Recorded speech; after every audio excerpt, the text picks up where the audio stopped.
بھی اور بھی علماء، تمام علماء کرام اور آپ سبھی حضرات کی خدمت میں معذرت چاہتا ہوں۔ ابھی آپ نے سنا کہ ان حالات سے دو چار ہوا ہوں، لیکن مولانا میری نیت میں اور میرے نصیب میں یہ تھا کہ میں آپ تمام حضرات کی خدمت میں اپنا سلام عرض کروں، پیش کروں اور آپ اسے قبول کریں۔ عزیزان گرامی کا زیادہ نہیں، 2-4 منٹ، اس لیے کہ جتنی اہم باتیں تھیں وہ آپ سب نے سماعت فرما دی ہیں۔ مجھے صرف یہ جاننا ہے کہ آپ نے سن کے اپنے ذہنوں میں اور اپنے دلوں میں اسے جگہ دی ہے یا صرف سنا ہے اور دوسرے کام سے نکال دیا ہے؟ نہیں، پیچھے والے جب تک جواب نہ دیں گے بات نہیں بنے گی۔ سب ہاتھ اٹھا کے کہیں کہ ہم قوم اور ملت کی حفاظت کے لیے، اپنے دین کی حفاظت کے لیے نہ سنی دیکھیں گے، نہ شیعہ دیکھیں گے، نہ وہابی دیکھیں گے، ہم متحد ہو کے اس کا مقابلہ کریں گے انشاءاللہ۔ کامیاب ہے اور ارشاد ہے کہ ہم غالبوں میں ہیں، غلبہ ہمارا ہوگا، ہم غالبون میں ہوں گے، ہم شکست خوردہ لوگوں میں نہیں ہوں گے۔ اگر ہم شکست خوردہ ہوتے تو ہم 1400 سال میں اس دنیا پہ چھا نہیں جاتے۔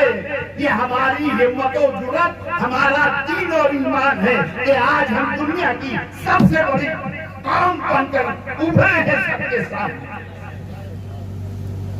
کیا ہو گیا؟ کیوں خاموش ہو گئے ہو؟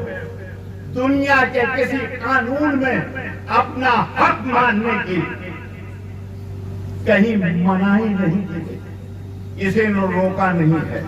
ہم نہ کسی کا حق غصب کرنا چاہتے ہیں اور نہ ہم اپنا حق کسی کو غصب کرنے دیں گے۔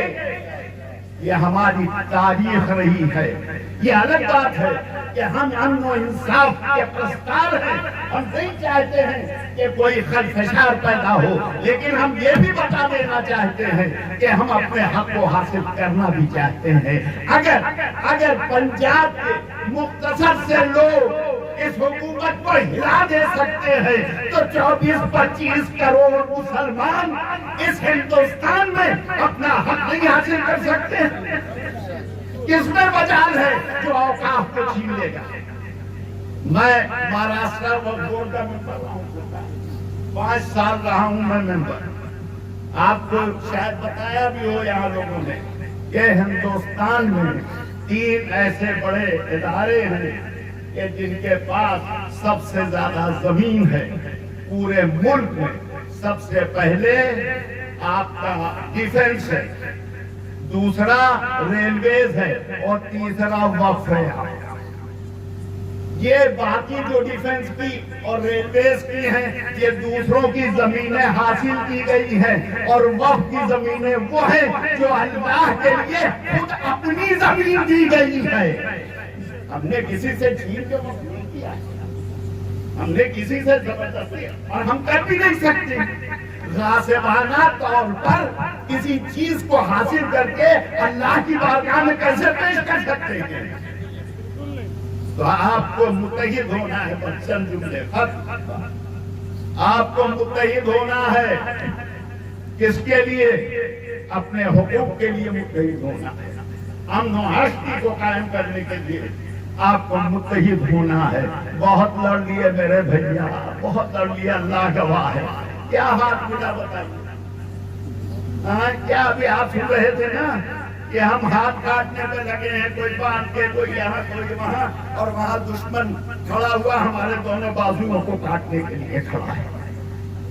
خدا کے لیے، اس اللہ کے لیے، اس کے حبیب خصوصی کے لیے تھوڑی دیر کے لیے ہم یہ نہیں کہتے ہیں کہ بھائی سنی شیعہ ہو جائے اور شیعہ سنی ہو جائے اور وہابی نہیں۔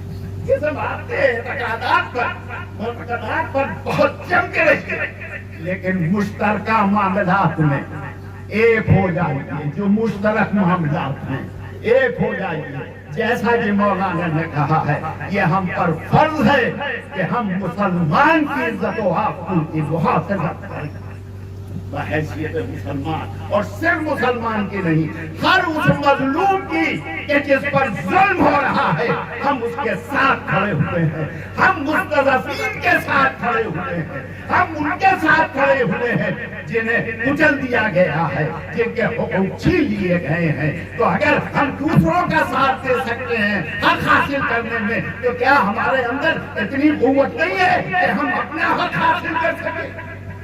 صرف بیدار ہونے کی ضرورت ہے۔ اس شب میں آواز صرف یہیں تک نہیں ہوگی، گونج رہی ہوگی۔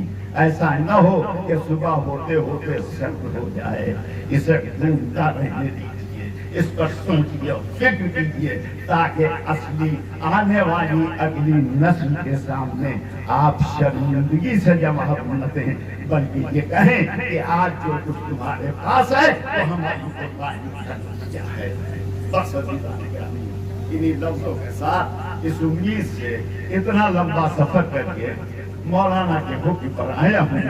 کچھ گزارشات آپ کے سامنے ہاتھ جوڑ کے اس رات کو کہہ رہا ہوں، اس اللہ کے واسطے سے کہہ رہا ہوں، اس حبیب کے واسطے سے کہہ رہا ہوں کہ اب اختلاف کو تھوڑا کم کیجئے، اتحاد کا ماحول قائم کیجئے، ایک دوسرے سے گلے مل کے اس کی مشکلات کو حل کیجئے، یہی مسلمان کا فرض ہے۔ وعلیکم السلام ورحمۃ اللہ وبرکاتہ۔